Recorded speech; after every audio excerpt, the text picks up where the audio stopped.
Hey everyone, welcome back to Corporate Decoder.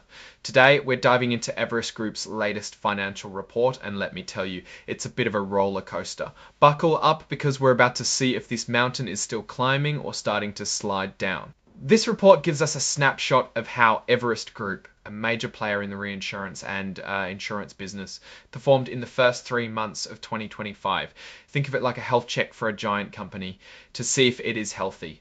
Before we begin, if you appreciate getting straight insights from corporate documents, make sure you're subscribed. We also have a Discord community linked in the description below where you can discuss these topics.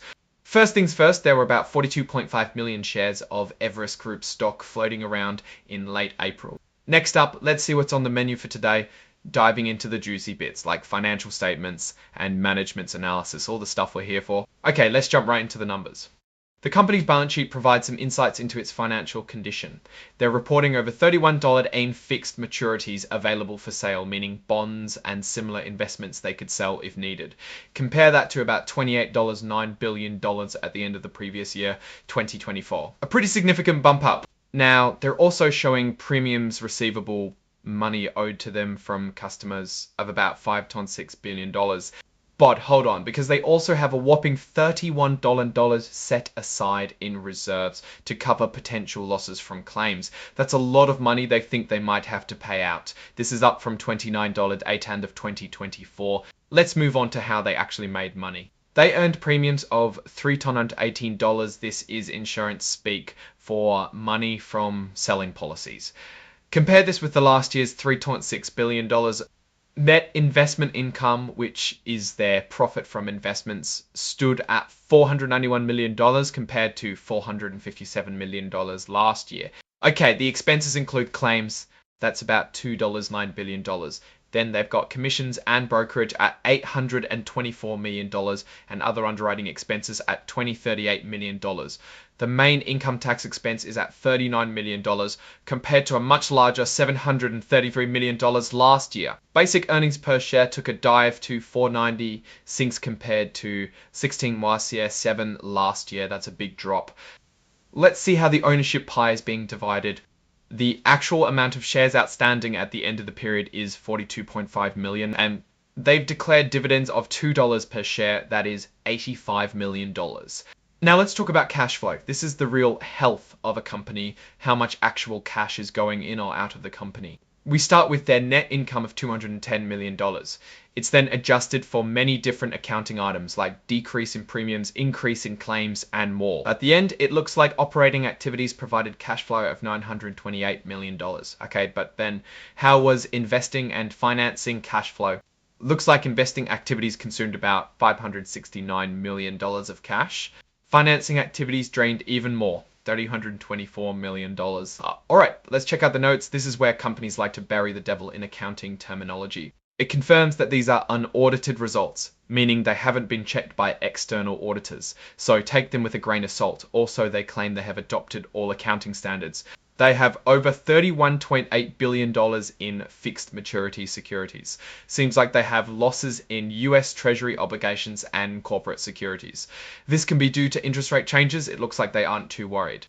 Looking at the duration of those losses, they provide the exact fair values of the losses. The losses span greater than 12 months. The company provided $1.1 billion of operating cash, but there was $569 million net decrease in investing activities. Seems like this is well under control and there's nothing to worry about. Here are some insights from their investment portfolio, which is mainly comprised of fixed maturity securities, meaning bonds and similar investments. The goal is to maximize after-tax income. They want to make money, and that means they're willing to take on risks in 2025, specifically with higher interest rates and foreign currency risks.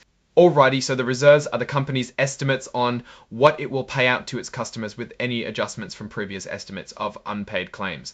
It also looks like they have decreased their unearned premiums. This is really useful, and you can see how their financials are impacted through their insurance contracts. Time to dive into other comprehensive income, or ERCOs say. This is where you find unrealized gains and losses, not yet real, but affecting the balance sheet. It's mostly unrealized gains of securities and net foreign currency adjustments. So there's that to know for 2025. Credit facilities tell us about a company's borrowing power. Everest Group has committed letter of credit facilities of $1.7 billion, and also some in British pounds and euros. They have different arrangements with Wells Fargo, Citibank, Borussia Landers Bank, Lloyds Bank, and Nordea Bank. It's an alphabet soup of banks, which means they are getting their funding from a wide variety of places. This is a sign of stability. There are no defaults on senior securities, so the risk of bankruptcy is minimal. Now that we're at the end of the filling, this signifies that it has been verified by the company. Now let's zoom out and look at the big picture.